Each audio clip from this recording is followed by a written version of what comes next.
안녕하십니까. 저는 한국발전인재개발원의 권영수 교수입니다. 오늘 제가 발표할 내용은 대형 사고 예방을 위한 패러다임 전환에 관한 내용이 되겠습니다. 어, 내용은 섹션 1에서는 안전의 기본으로 돌아가자는 것과 두 번째 섹션에서는 대형 사고를 선제적으로 예방하는 방법, 섹션 세 번째는 상태 진단 정비에 대한 내용이 되겠습니다. 사실 저희들은 안전의 기본을 준수하는 것에 있어서 지금까지는 어, 사업주만 징계를 받는 그러한 분위기 속에서 근무를 해왔습니다만, 미국과 같은 경우에는 작업자의 의무가 사업자에게 현장 위험 조건을 보고해야 되는 의무가 있는 것입니다. 이렇게 함으로써 경영진과 작업자 간에 윈윈 할 수 있는 어, 미국의 사례가 아닌가를 생각을 하고 있습니다. 액션 두 번째에서는 대형 사고 예방 방법에서 우리는 발전 설비 운전 절차는 안전 관리와 별개라는 생각을 가지고 있는데 서로 연관되어 있는 것을 알 수가 있겠습니다. 그리고 그 상태 진단 정비에 있어서는 우리는 발전 사고는 예방이 불가능하다고 생각을 하고 있는데, 저희들이 그 잘못 판단한 어떤 그 일이 있기 때문에 그 예방이 불가능한 것이, 실제로는 예방이 가능한 그러한 기술을 소개해 드리도록 하겠습니다. 자, 안전의 기본으로 돌아가는 상태입니다. 이 안전의 기본으로 돌아가는 것에 가장 첫 번째는 눈에 보이지 않는 것들에 대한 관리가 되겠습니다. 우측에서 빙하를 보고 계신데, 사실 하부에 있는 많은 부분이 보이지 않고 상부에 작은 부분만 보이고 있습니다. 그래서 그 하부에 보이지 않는 부분을 어떻게 관리를 할 것인가 하는 것이 주요 어, 안전의 기본이 되겠습니다. 그래서 그다음에 산업안전보건법 준수에서 보시면 전기 작업을 할 때 전기는 보이지 않기 때문에 활선 상태를 반드시 확인을 하고 무압을 시킨 다음에 점검을 해야 되고, 그다음에 크레인의 작업 반경 내에서는 절대적으로 작업자가 작업 반경 내에 들어가지 않아야 된다는 것을 알 수가 있습니다. 이러한 안전사고의 직접 원인의 잠재 위험을 제거하는 방법 중에 눈에 보이지 않고 소리도 없는 것이 있습니다. 그것은 5mA의 이상만 되면은 전기의 감전을 일으키는 전기 사고와, 그다음에 가스 폭발, 산소 농도, 이러한 것들이 있다 하겠습니다. 그래서 밀폐 공간에서 질식을 어, 방지하기 위해서는 산소 농도는 18에서 23.5%가 돼야 된다는 것을 알 수가 있고, CO2 농도 또한 1.5% 이하가 돼야 된다는 것을 알 수가 있습니다. 가스 폭발에 있어서는 LPG는 공기보다 무겁기 때문에 룸이라든지 창문을 개방해서 자주 환기를 시키는 것이 좋을 것이고, LNG와 수소가스는 공기보다 무겁기 때문에 가스가 누출이 되면은 상부로 뜬다는 것을 알 수가 있습니다. 수소가스 같은 경우에는 폭발 범위가 4에서 75%이므로 이 수소가스가 누출되는 것에 상당히 신경을 써야 되는 그러한 상황이 되었습니다. 그리고 안전관리의 가장 기본은 사람에 대한 컨트롤이라고 생각을 하고 있습니다. 머리에는 안전모, 허리에는 안전벨트, 그리고 신발에는 안전화를 필수적으로 신어야 됩니다. 이 세 가지 외에도 우리의 사람의 마음, 어떻게 컨트롤할 것인가 하는 것이 과제라고 할 수 있겠습니다. 또한 안전을 준수하는 데 있어 가지고 머신에 대한 제어가 되겠는데, 이 머신에 대한 제어는 안전인정기계 그리고 안전검사 대상기계를 철저히 검증을 받는 것이 중요하다 하겠습니다. 그 다음에 안전위험성 평가는 최초, 수시, 정기, 실시 위험성 평가로 나누어집니다. 그래서 현장에서 작업을 할 때 위험 요소를 발굴을 해서 조장이나 팀장님이 툴박스 미팅을 통해서 팀원들에게 인지를 시키고 교육을 시켜서 그 팀원들이 위험 요소를 알고 작업을 할 수 있도록 하는 것이 매우 중요하다고 하겠습니다. 그리고 안전사고가 나면은 현장에서 검증이 완료될 때까지 10일간 정도는 보존을 하는 것이 필수가 되겠습니다. 섹션 2에서는 대형 사고의 예방 방법에 대해서 말씀을 드리겠습니다. 첫 번째는 사고 사례이고 두 번째는 예방 방법이 되겠습니다.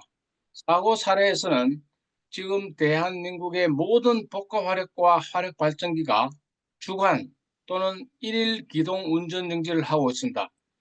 이것은 로사이클 퍼티그가 주 원인으로서 기동 정지를 자주 하지 않는 것이 상당히 중요하다 하겠습니다. 왜냐하면 기동 정지를 하게 되면은 도표에서 보는 것처럼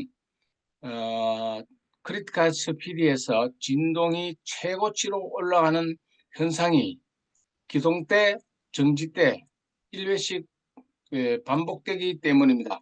그리고 지금 저희들 그 나라의 그 화력 터빈은 6년마다 A급 오버하울을 분해 정비를 하고 있는데 복합 화력의 전기 터빈은 11년마다 A급 오버하울을 시행하고 있습니다. 그래서 이러한 로사이클 퍼티그가 자점을 해서 여기에 대한 예방 정비가 필수적으로 추간된다고 할 수가 있겠습니다. 최종 블레이드의 그 크랙이 보시는 바와 같이 많이 발생되고 있습니다. 첫 번째, 두 번째, 세 번째 같은 경우에는 신형 터빈의 효율을 높은 터빈을 설치하고자 최종단의 길이를 상당히 50인치라는 큰 길이를 채용을 함으로 해서 대형 사고로 발전됐던 사례가 되겠습니다. 그리고 네 번째에서 발전소 4호기 같은 경우에는 라스트 블레이드가 33.5인치인데도 저압 터빈의 최동단 전단에서 블레이드가 균열이 발생이 됩니다. 거의 한 10년마다 주기로 발생된다고 볼 수가 있는데 이러한 그 최동단의 블레이드의 크랙을 어떻게 방지할까 하는 것이 관리의 초점이 되겠습니다. 80만 메가와트 같은 경우에 최동단 블레이드에서 크랙이 갔습니다.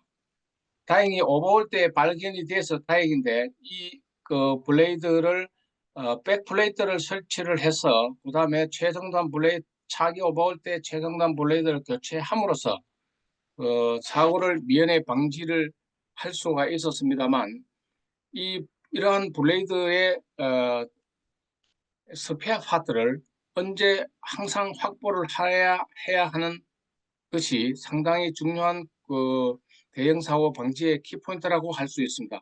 그래서 이러한 더 사이클 프리퀀시를 방지하기 위해서 블레이드 끝단부에 있는 도브 테이블을 악살 엔트리로 커브드 엔트리로 설계를 한다든지 그 다음에 티타늄 튜브로 한다든지 하는 것이 1차적으로 설계해서 미연에 방수할 수 있는 방법이 될 수 있을 거고 그리고 그 LSB의 최종단 루트 갭을 측정을 해서 관리를 한다든지 그 다음에 실제로 회전될 때 블레이드와 휠 간의 그 접촉 면적을 점검을 하는 것이 상당히 중요한 키포인트라고 할 수가 있겠습니다.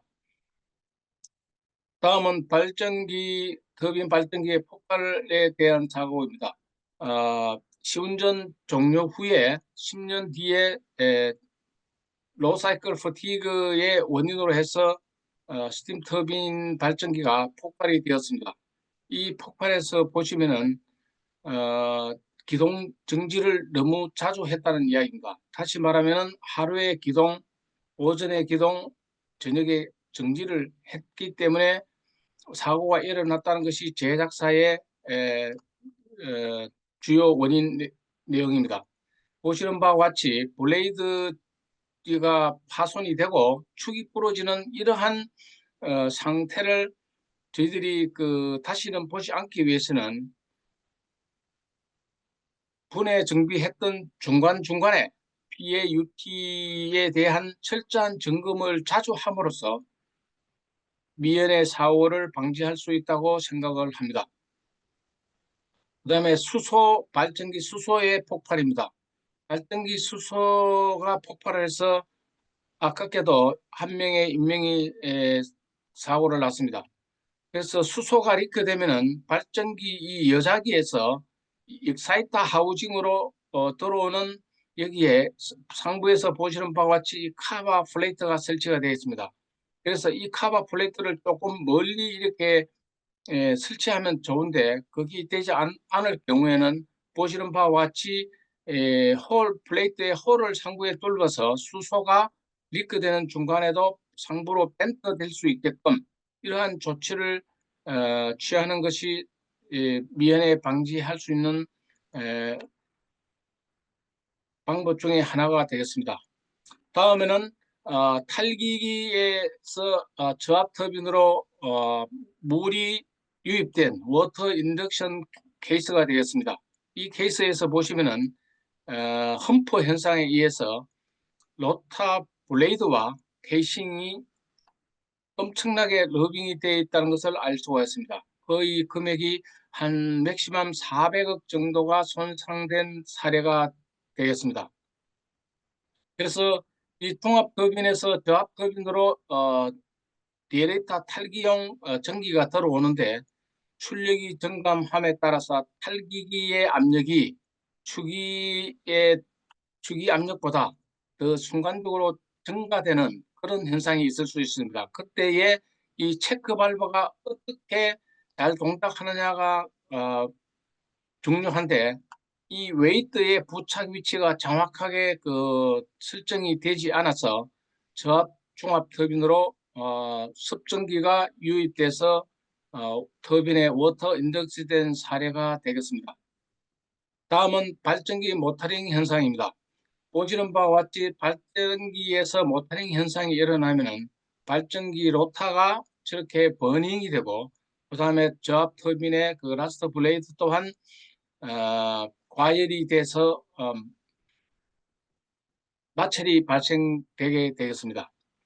이러한 제너레이터 모터링 현상을 방지하기 위해서는 가장 먼저 터빈인 발전기가 투입됐을 경우에는 반드시 터빈 스피드가 감속되는 것을 확인을 해야 되고 감속되지 않는다면 바로 가스 서큘레이터 브레이커를 바로 차단하는 것이 엄청난 빠른 대응 방법이라고 할 수가 있겠습니다.